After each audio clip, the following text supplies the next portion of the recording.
Hi, everybody. It's Sonia McDonald here, and you are live and you're listening to Leadership with Sonia podcast and live today with some incredible leaders. You know, I love to interview incredible leaders, and there was supposed to be someone else on this incredible live and podcast, but unfortunately, he couldn't join us, and he is the CEO of 8 Squad. But I have got the amazing, remarkable, just as amazing and remarkable, if not more amazing and remarkable, because I have a soft spot for CPOs, Chief People Officers, because I used to be one, and I know how amazing CPOs are. And this person and leader that I'm interviewing today is incredible. Germaine, he is the CPO of 8 Squad. You can read his bio in the blurb as part of this podcast and live, and he's got amazing experience. And we were talking offline about our Outstanding Leadership Awards because they are finalists in our 2024 Outstanding Leadership Award for Courageous Organisation and also Women in STEM.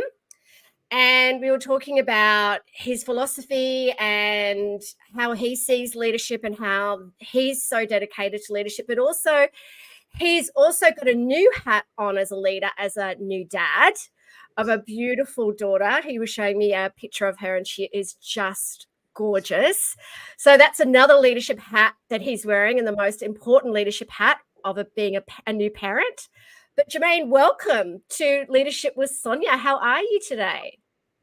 Great, Sonia. Thank you so much for the introduction. That was a wow introduction, as we'd probably say in our business. And yeah, going really well, flying through another month and getting ready for the sprint into end of financial year, and super excited to be here with you today. Thank you. It's so wonderful to be talking everything leadership. And we were talking about the importance of, especially being a parent, role models. And it is up to us to be role models for our generations of today and tomorrow. And for, I've got a daughter, you've got a daughter now, that it is about how do we step up and be those role models. And if you think about leadership, why is leadership important to you, Germaine? What does it mean to you, leadership? Yeah, it's a great question. I think for me, I start, and it's kind of one of our core values at 8 Squad. We have this core value called absolute dedication to service excellence. And it kind of means two things for us before I get into my answer. And the external is to serve our partners and our customers with excellence, but internally it means to serve one another and to have that servant heart. And for me, leadership starts and ends there. I think if you want to be a leader in any place, business, community, sport, music, etc., I think that servant heart is such a critical aspect of it, because I think that's what connects people, and it's that authenticity when people have that willingness to meet someone where they're at and with that servant heart. I think without that, you're just not a leader for me. And that's kind of one of the most critical traits that I think I'm a believer of, what I look for in leaders and what I try to really exhibit as well. Yeah, servant leadership. There's so many different leadership styles, and it's one that I coach and teach about. We teach a lot in servant leadership, because leadership is about serving others, and it is about others, how you help others be more and do more. And when you think about servant leadership, who in your career or life has made a difference to serving you or helping you grow or made a difference to you?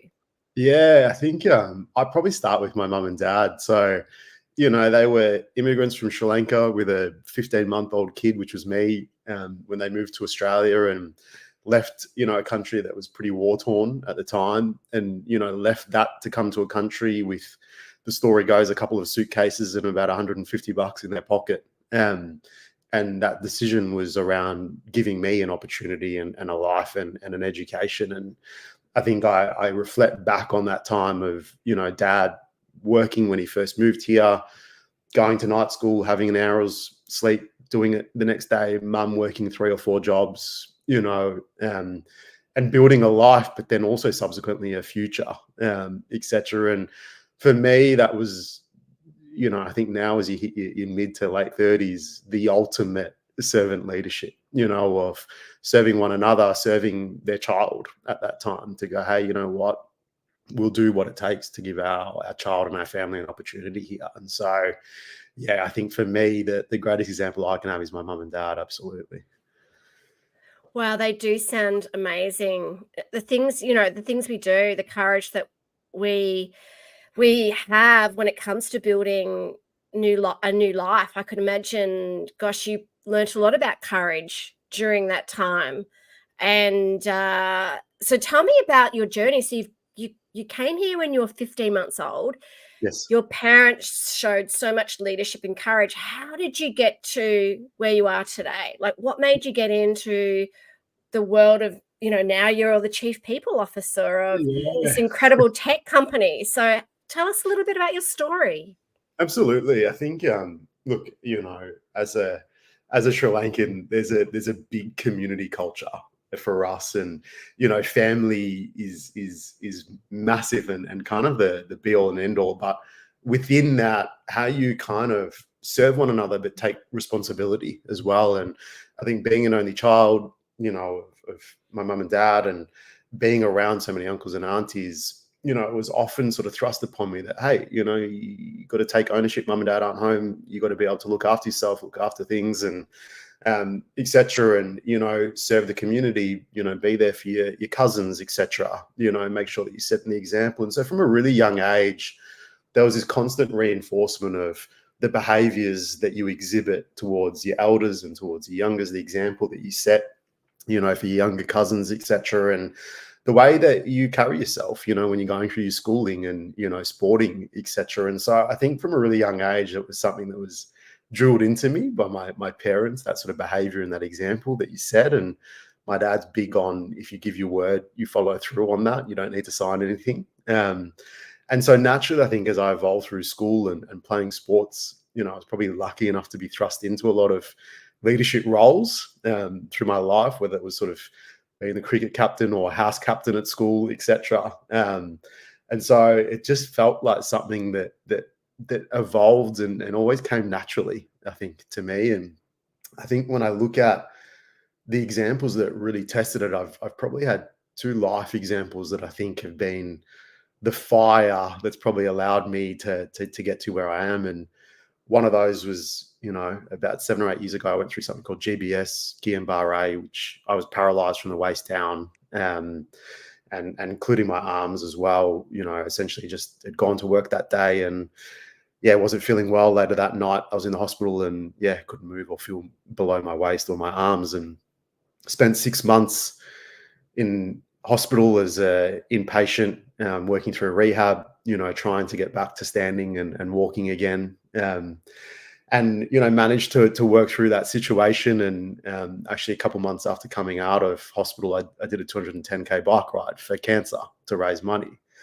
And I think it was a real test of faith, confidence in yourself when you're getting messages from doctors going, hey, you know what, we don't know what could happen. We definitely think we can get you back to walking, but you may not play sport again, you may not run again, you may not do those things again as a 27-year-old. And I think, when you put through those situations, Sonia, I think you're really tested to your core around what's your belief system, and what are your practices that enable you to navigate through these things physically, emotionally, and mentally, but not just navigate, come out the other end as well, right? And come out the other end with still a belief system that, I'm not going to be limited by this. So that was, for me, one of the big tests. And at 8 Squad, something that Frank could have talked to. This is sort of 18 months into our journey. I was diagnosed with cancer here at 8 Squad, in my journey at 8 Squad. And went through 6 cycles of chemo and a stem cell transplant. And I'm still on chemo to this day. I'm on my 45th cycle, even though I'm in remission. So, it's something that I've lived with. But I think, what these situations teach you is that the greatest impact you can have is on people, and that's through how you turn up, Sonia, and the example that you set for people through these challenges. Because it's all well and good to be a leader when things are going swimmingly, but when you're really put to the fire, I think that really tests your character and evolves yourself as a leader. And I think, for me, they've been the tests that I think have led me to where I am today. Wow. Oh, wow. Thank you so much for sharing those stories. Wow, I'm just in awe of the courage that. What do you think in terms of everything that you have gone through and you're going through today? And yeah, I'm just in awe of you around how brave and courageous you are. What do you think's made a difference to you to stay brave, to Yeah, stay, yeah. I think I probably come to. I think we all need something that anchors us, Sonia. And I'm not here to say what that is necessarily, but I think for me, my faith for myself and my wife and my family as a Christian is something that has been a really strong anchor point, I think, through those challenges. And I think through that community around you that rallies around, I think as humans, we're so in need of that connection and relationship with humans. And I think, when you kind of go through history and you look at modern time, I think we kind of miss that community, feel of that village and, really getting around each other as neighbors and providing food or whatever it is. And I know living in Phillip Island, when I was sick, I had people drop food off at our door for about 9 months, people that I'd never even met in the community. And that was pretty touching. And so I think, Sonia, for me, I come back to that faith. I think B, something that we've developed at 8 Squad, and it would have been fantastic to have Frank here talk to it, but we have our adaptive human framework program, and Mm, it's something that we leverage from Frank's neurophysics business that he used to run in Sydney. And so he used to run this for patients that have come out of PTSD from accidents, etc. Sonia, and what we've really focused on is building this system, building this program across 3 systems: knowledge, embodiment, and belief. And I think, especially going through this cancer journey, being able to have, adaptive human framework program and building that knowledge of how does nutrition, how does posture, how does movement, how does sleep, how do these different foundational systems impact me? And what can I test as I'm going through this most severe treatment that's supporting me to not just cope with the treatment, but still turn up to work, and I still worked full time while I was going through the chemo. And I think for me, that adaptive human framework program was a really critical part in developing my ability to build practices that sustained me, Sonia, through that, and still sustain me mm. as I'm going through a lighter dose of chemo now. So yeah, I think I probably balance between my faith component and that program that we've developed in this business. Where would we find out more about that? That actually sounds incredible. Where is that on your website?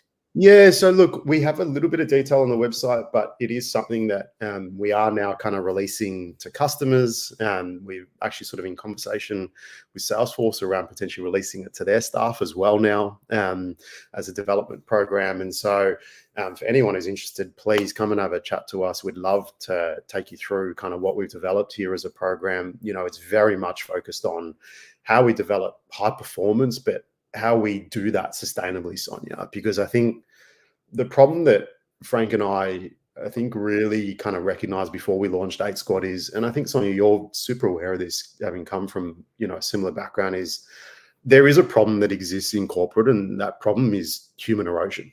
And I think a lot of organizations are putting band-aids on that problem at the moment. And it may be, hey, you know what, let's invest in our yoga programs, or let's get some external companies in to run some sessions or activities. But we have this demand on the human that's greater than it ever has been. Because if we think about our parents or our grandparents, Sonia, they went to work, they checked out at 5 o'clock, they clocked in, they clocked out.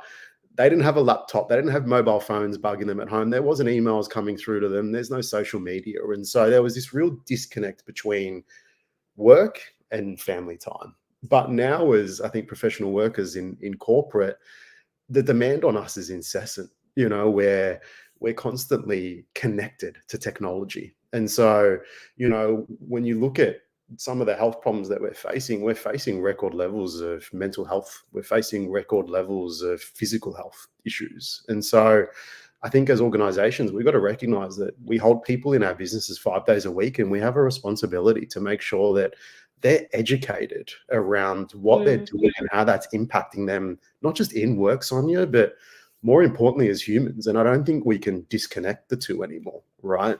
And so that for us is why this program is so critical, because we do believe we've got a responsibility to our people, not just as professionals and employees at 8 Squad. Wow. Okay. Yes. So I need to find out more about this, because it does sound incredible. Because, yeah, I think, even though how we advanced with technology, it's also, with everything, there's two sides to everything. There's also the not so great side of that. We are so now connected to technology that I think as well it's hindered our ability to connect. And I talk about this a lot. Courage and community is, I think, and it was interesting. I was talking, I can't remember, it was an amazing person a few weeks ago around what do you think is the biggest gap for leaders or people today? And we were talking mostly around that leadership space, around the ability for us to truly connect with one another. Where we've lost that ability to truly connect and listen and serve each other. And I think we need to come back to that. We need to, and how do we use technology to really enhance that human connection and that human servant leadership? And when you and I were talking offline about the leadership awards, it was about showcasing greater role models and getting people connecting and sharing and helping and serving each other. So yeah, I'm sure anyone listening or watching this would love to know more about what you're doing there at 8 Squad, because it does sound incredible. And so for me, and there's a couple of questions from that I want to ask, but first of all, I do want to ask, tell me more about 8 Squad, and then also what you think makes a great leader. But tell me a little bit more about 8 Squad. Yeah. So I think I might, bring us back to kind of the origins of how this thing kicked off, right? And Sonia, I remember Frank reaching out to me going, "Hey, G, I'm about to launch another business, and we're gonna take over this Salesforce partner called Clouding Around, and we're gonna rebrand it, etc." And we met in Melbourne, and I remember it really clearly because I was about to get married 2 weeks later, and he said, "G, we worked together at Blue Wolf, and we helped scale that business, and obviously got acquired into IBM, and you stayed on, and we learned a lot of lessons, right?" And I think for us, Sonia, there was kind of a couple things that when we wanted to launch 8 Squad that were really critical to us. And I think I've talked to one, which is, hey, there's this problem, human erosion, how we're going to tackle that, right? But there was a second, which was, as companies scale, Sonia, the traditional kind of systems in these organizations are just the linear management systems, right? That have their line managers, and they have their kind of governors that are these central decision makers, right? And Frank and I were like, we would observe, and I think especially, my time in IBM, how employees would come up to these line managers, Sonia, and they go, "Hey, Sonia, I've got this idea, and I think it can solve this problem." And you go, "Hey, thanks so much, Germaine. Let me go to my manager." And you'd go to your manager, you'd go to their manager, and then finally they get to this central governor, this decision maker who'd make the decision, and it would filter all the way back down. And there's a few components of this that for Frank and I, we were like, we have to shift this. One was, being a technology company, time and speed. We cannot afford the time of that process to be 2 weeks, 3 weeks, 4 weeks, or a couple months. We were like, it takes too long. And the impact of that is how that then disengages and disempowers your employees from impacting and influencing your business. The second was, as intelligent, and as gifted as these central governors, these decisions may be, Sonia, they're going to be asked to make decisions on areas of the business that aren't their expertise. And so that was kind of a secondary impact for us that we really recognized. And so we decided to pursue this model and framework called holacracy. It's kind of not commonly known, in the country. There's probably only a handful of businesses that are using it in Australia. But what it kind of works on is this idea of decentralized decision making through circles, Sonia.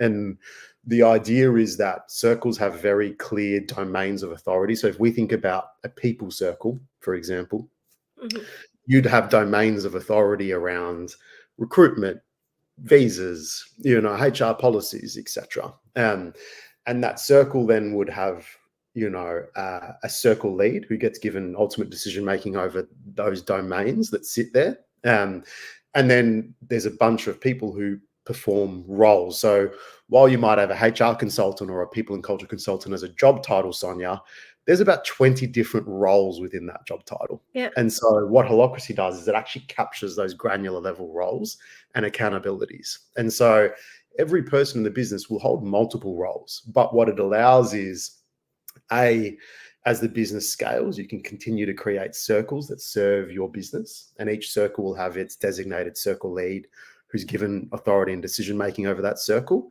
And so the title CEO or CPO, they don't exist in Holacracy. And so I have no authority to overrule any other circle and the decision-making process they have. And so it really decentralizes that decision-making.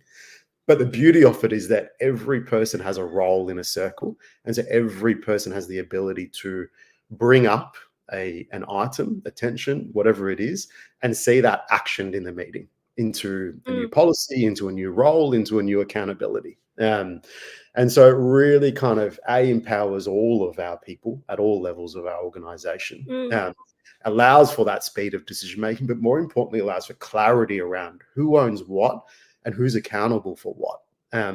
So that when you are having challenges as a business, you can go, okay, we're having a challenge here. This is the accountability we need to support.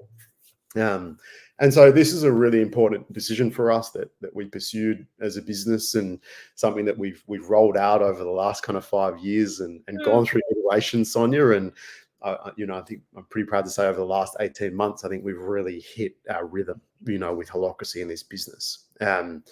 So, at our core, we're a Salesforce implementation partner, a consulting partner. We're almost 100 people now across the country. We were about 15 people when we started and took over the clouding around business. And so it's been a wonderful journey, through the challenges of COVID. And as you talked about, what that means for businesses. But what we do think we do really differently are Holacracy, this internal governance framework, and B, our adaptive human framework, which is our responsibility to our people. So who would be your ideal clients? Like who are those people that really like, that you love working with and love what you do? Yeah, I think, for us, of course, our core business is to provide technology solutions through Salesforce, right? And, we look for customers that don't just kind of necessarily want out-of-the-box solutions and someone to roll that out, but want a partner to kind of be, as cliche as it sounds, the truest example of that word, a partner, Sonia, kind of a part of their business, right? And someone that's going to sit with them and go, hey, I understand we're doing this as a project, but hey, what I'm noticing is some of the pain that you're feeling and some of the business outcomes that you're trying to drive. Here's some advice for you as a business and what may help with that. But while that's absolutely our core business, I think our evolution, and this is part of our next step with our academy and our adaptive human framework, is how do we support you as a business around your values and how those values are coming out into your business and impacting your culture, how those are impacting the way you hire and bring in talent that really serves what you're trying to create as a business. And this is kind of the next step that we're looking for, Sonia, with our customers, is how can we support them as organizations through not just technology, but through people as well, and really help them develop their learning and development programs and, their people and culture programs and processes, et cetera. And I think that's the step that we're really keen to take, because we've seen the benefits of what we do with our people. And for us now, we want to take that out to our customers as well. Well, it does sound incredible. So if there's anything we can do to help, or if anyone is listening and watching that would love to know more, please reach out to Germaine and Frank and the team at 8 Squad, because some of the things that you are helping around solutions and helping organizations and humans be better and do better sounds incredible. And I mean, when you think about leadership, like when you think about, I know we've spoken a lot about leadership in your journey and what you do at 8 Squad. What do you think today? What do you think makes a great leader today? Yeah, it's I think there's a combination of traits, Sonia. I think for me, that I look for in leaders, right? And I think we've talked a little bit about that servant heart mentality. I think a leader that's, I think, also gone through the fire and failed and taken ownership for that failure. I think someone who really take that extreme ownership and accountability for mistakes, I think that's so critical, because at our core, Sonia, we're all humans. And I think, while we have certain people that we look up to, etc., as great as you may be as a human, we're all going to make mistakes and we're all going to make errors, and I think people that can take that ownership and can say, yeah, you know what, I've got to put my hand up here. I could have done better. I made this mistake, but I'm going to learn from it. I'm going to turn that around. I'm going to make sure I don't do that again. I think that's so important, to not be that victim, etc., and to go, yeah, you know what, this is an opportunity to get better, right? And I love that trait in leaders, and I think it's something that I look for, and I think it's so critical in the modern age, because we work at such a pace, Sonia, that you are going to make mistakes, and you're not going to be perfect 100% of the time. And if you want to, I think, have your people trust in you, for me, when you can go to them, hey, I'm taking this on, team, it's my it's my ownership, it's my fault, it's my responsibility. That's what builds that trust and connection, I think, with your team. So that for me is a big trait. I think that openness to growth mentality, and Frank talks about this often, that as soon as you think you've mastered it, you've probably lost the battle as a leader. Because I don't think you ever master the challenge as a leader. I think you're constantly learning and evolving. And so having that growth mentality and that openness to, yeah, I've gone about it this way, but you make an interesting point. Let's debate that. Let's unpack that, right? Can there be pivots here? And so I think that growth mentality for me as well is critical. And I think more than ever, and you made this point, Sonia, around we're at this extreme now where people are either completely working from home or hybrid working from home, etc. And so your ability to impact people as humans, and what I mean by that is have knowledge of, hey, you know what, I've got this individual who's struggling. What are the signals that are helping me understand what this person's going through and what support they need? And I think that ability to, as leaders now, to connect to human development, and is more critical than it ever has been, right? Around, hey, you know what, actually, this person is starting to get to a higher level of stress. What's leading to that, right? Etc. Not over being able to identify that, but then being able to wrap into what support frameworks and programs can I equip this person with, right, is more critical than ever. Because I think, like we talked about, Sonia, we can't separate people and professional anymore, because they are blending in. Yeah, absolutely. And it is about I use the word, and I wrote a blog about, a newsletter about it a few weeks ago, and it got a lot of comments around leadership and love. And it was based on a conversation I had with this incredible CPO who was talking to me about her views on leadership. We had coffee, and it was so wonderful to connect with her. She's CPO of a very, very big global company, and she talked about she uses love all the time. And she said the partners see her coming and they go, oh no, don't use this love stuff with me. And she's like, no, we're now bringing our whole selves to work. It's not just, we humans need love. It doesn't mean like, not loving that, love in a caring, like I care for you. I care for you as a whole, and I love you as a whole, not like romantic. You know what I mean? Like I really care for you. I love you as a person. And hey, like children, sometimes our children, we go, at the moment, I don't particularly like you at the moment. I'm always going to love you. But that's like, the thing is, we've got to care for the people around us. And it is about, I think, more than ever before. And I think our future generations want that. They're looking for that. And so I'm going to ask you the big question, because I love what you think makes a great leader. What's been a mistake you have made? Like, what's been a mistake you have made because I do believe in that. I believe that you have to be able to show, hey, be vulnerable and make mistakes that you've learnt something from. Are you willing to share? Yeah, no, thank you, Sonia. I think, honestly, I think I probably alluded to it, a little bit, but I'll probably talk to the early days of Aid Squad, right? And when we decided to pursue holacracy, I think like a lot of leaders, you look at these frameworks, these systems, these programs, and you go, I can do that better, right? Yeah. And so we looked at it, and we kind of built our hybrid model of holacracy initially as kind of our phase one launch of this business, Sonia. And we pursued what we called squads at the time, and we kind of structured it a bit differently. And it worked to a certain point. It kind of got us from the 15 people up to sort of 25, 30, 35, and then we started to get to 40, and we're like, oh man, this thing, it's really breaking, right? And Yeah.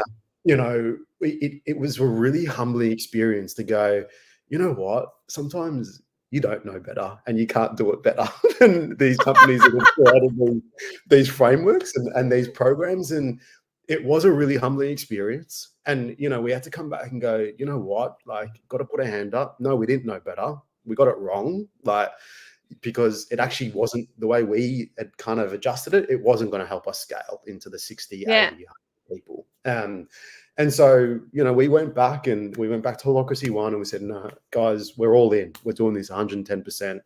The way that it was built, the way that it was meant. You guys have put a ton of time and effort into this. And we had them come out and support us with the rollout, and we used Glassfrog as their program, etc. And that for me was a really, it was a failure. Like, there's no two ways around it, because the original intent was, hey, this is going to help us scale to 100. It only helped us scale to 35, 40 before it started cracking. And so that for me was a learn around, hey, you know what? Sometimes when you think that you can do something better, just take that moment to actually check your ego a little bit and go, actually, hold on. These people here, they've been doing it for about 10 or 15 years. Maybe just take a little bit of extra time with them, right? To understand. So, yeah, I think for me in this journey, that was a really big learn. I think the second one for me, and I don't know if it's a failure, but it definitely has been a big learn, Sonia. And I think you and I could probably spend a lot of time talking about this. But going through my career, there's this hot topic of culture, and I think it comes up so much, in organizations and in podcasts. And with culture, there's this other word, diversity, that comes up, and they seem to come up a lot, right? And I've had this real evolution where I think, in previous businesses, I was like, yeah, culture's so important, and we defined it, and we knew what it was in our business, and we knew the people that it needed to look like and fit into that culture, right?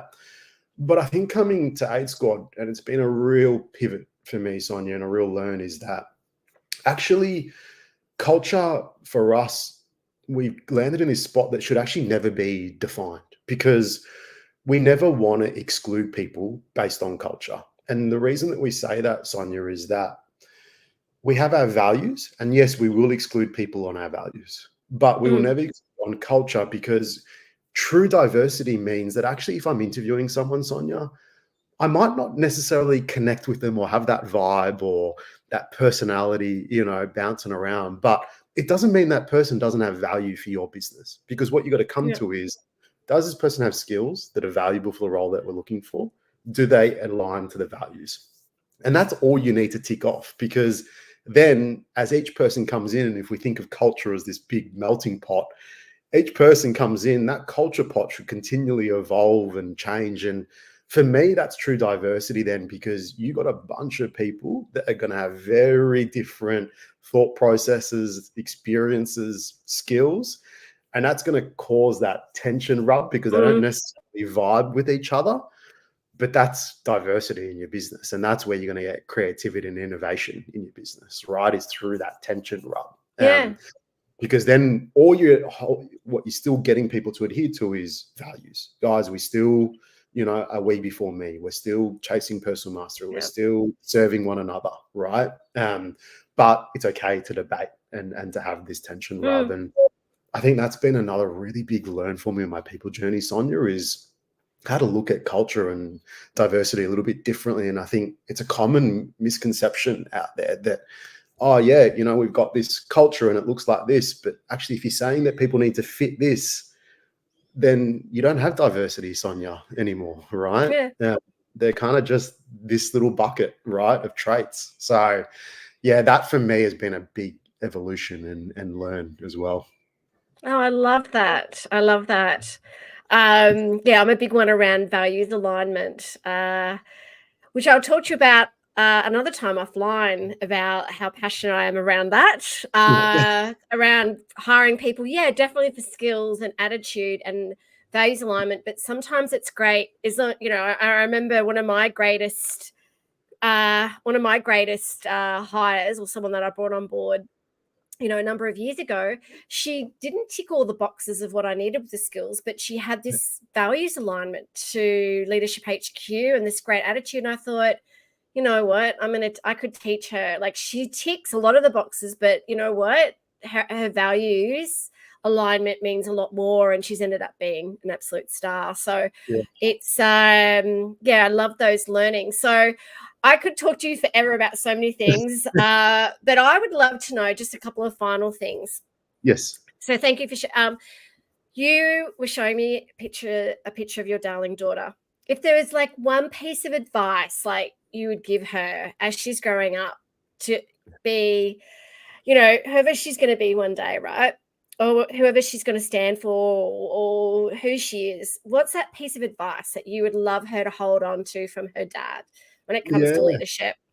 Yeah, great question. You almost start with like, don't listen to dad because he makes a lot of mistakes. But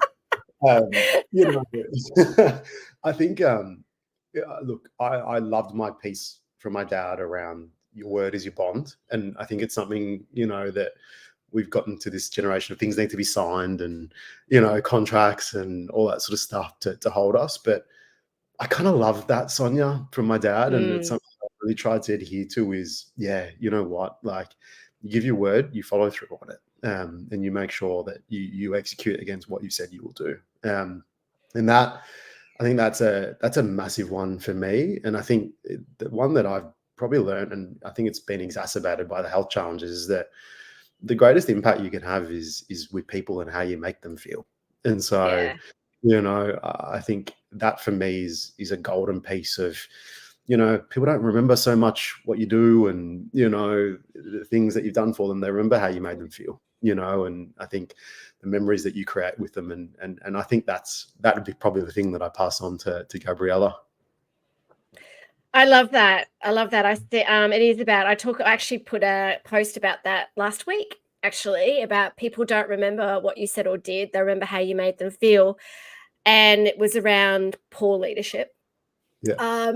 But it was interesting. I was, not that I'm on social media a lot, but I was on Instagram and I was watching this video, these two different scenes of a father sitting on a couch, and one was with this baby daughter that you could tell it was very young, was trying to walk, and was walking into a room and sees daddy and is like, lights up, and daddy's on the phone and daddy's not noticing the daughter, and the daughter's like coming up going, give me some attention. The father's scrolling versus daddy putting the phone down and daughter coming in and daddy being like, oh my God, like, and giving her lots of cuddles. And the difference between, what do you think the difference of how that child feels? Like, does that make sense, that, daddy's giving me all this attention? Yeah, the present, right? Like being present. And I think that is definitely been a learning for me in my being a parent and being a leader, is that when you're actually, whether it's your daughter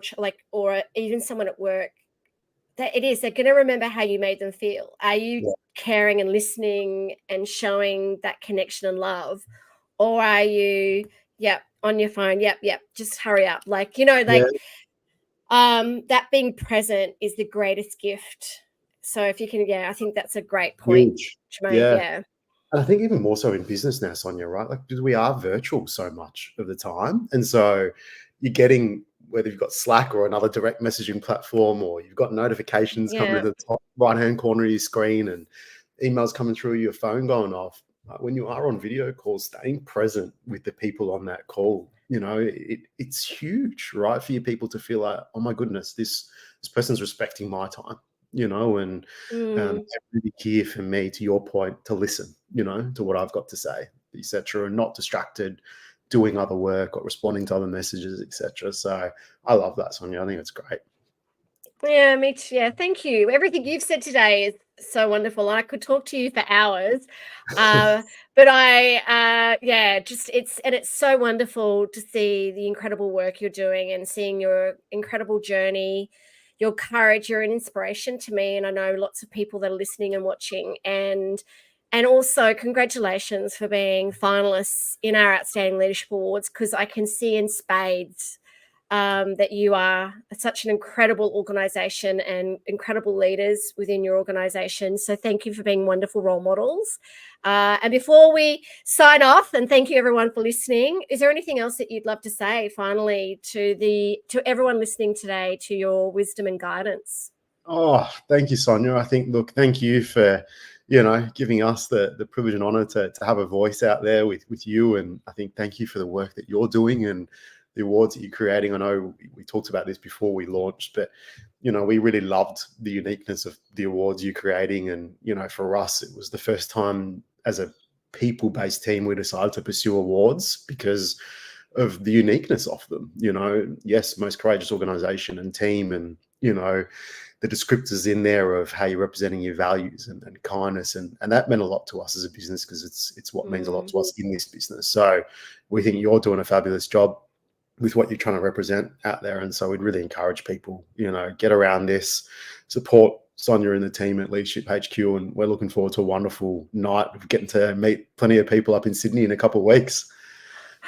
Yes, we are as well. And it's just wonderful. As I mentioned, the reason why we put this platform is to celebrate and showcase and lift great role models and leaders and organizations, so our generations of today and tomorrow have hope and have these great role models, because we're not getting them on our social media feeds or through news. And if we have this platform where we're able to showcase, great leaders like yourself, and it's wonderful to see you as finalists. And I can't wait, and we can't wait to see how your journey keeps moving forward. And if there's anything we can do to help you as well, please let us know, because we'll do anything to help someone else succeed.